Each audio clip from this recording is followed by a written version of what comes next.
Hi, this is Brett Douglas again from the Connecticut ALTRIGHT. Today is Tuesday, May 23rd, 2017.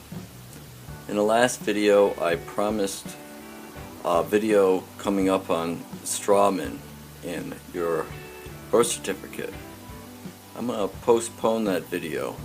I was a little lacking in getting information. Sorry about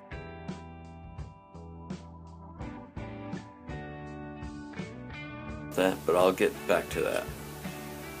Probably not tomorrow, but maybe next week. But I still am going to do that if that's what some viewers were looking for. Today, though, I'm going to talk about Zionism and American Zionism and the Federal Reserve and the connection. I'm going to go over some things in history that some of you might know about and others may not. It's all Alexander Hamilton was the first, Secretary of Treasury, but that didn't mean much back then. It's not at all what it is now.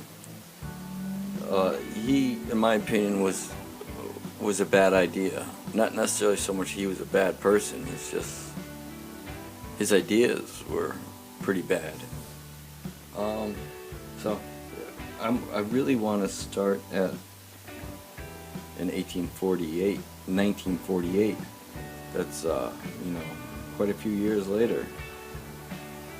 And 1892 through 1894, income tax 2% under Cleveland for salaries 110,000 annual and higher. So the first income tax was for the wealthy. Right there, that was the wealthy only.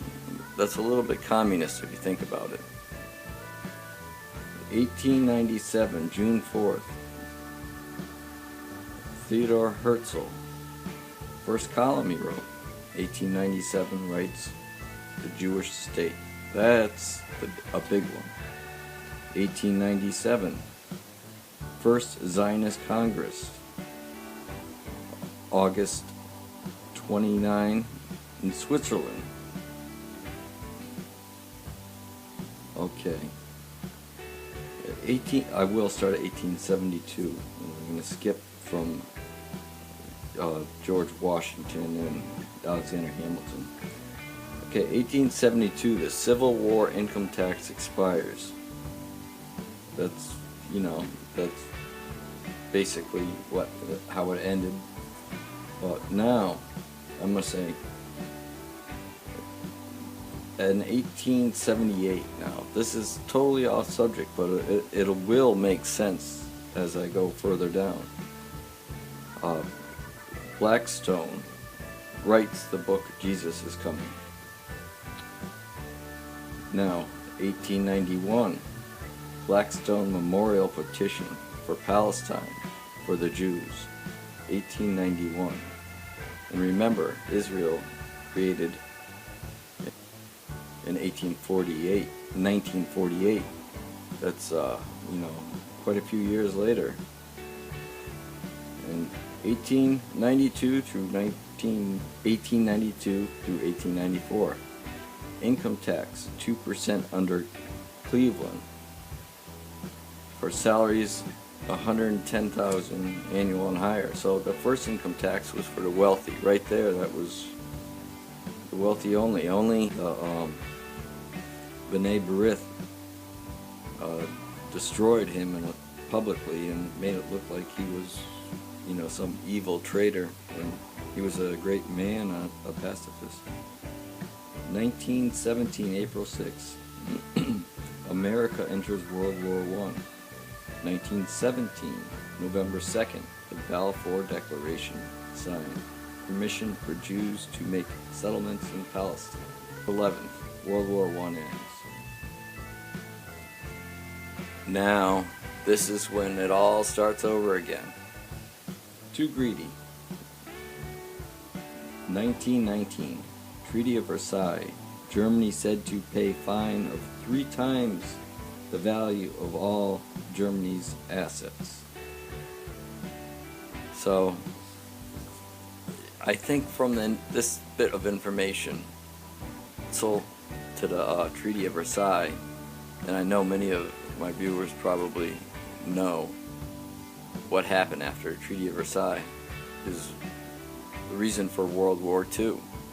So I'd appreciate some comments on this, and maybe you just want to add something, or I was wrong on something. But I appreciate your comments, and if you liked it, a thumbs up. And view that Zionism is good, and God says they can live there, even though it was never any religious believers that were the creators of Israel in the first place.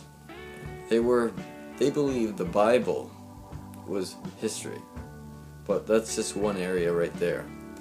It's very, very complicated. Gaza citizens, proper water, and they get more aid than anybody else. Any other countries that need more aid through, I believe it's like $3.3 billion. So if I were Donald Trump, I would say no more settlements, then you get your money. If not,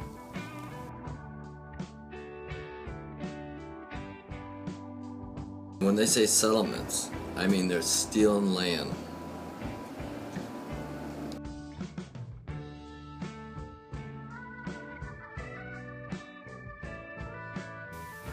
That benefits Israel, but it doesn't benefit America. Especially, I'm concerned that it's so close to the 50th anniversary of when they sank the USS Liberty. That may look good for a few Jewish citizens, but what about all the victims of the USS Liberty? I don't think it's okay. The Jewish population is less than 2% in the USA, but responsible for 50% of the abortions. 50% of abortions are black.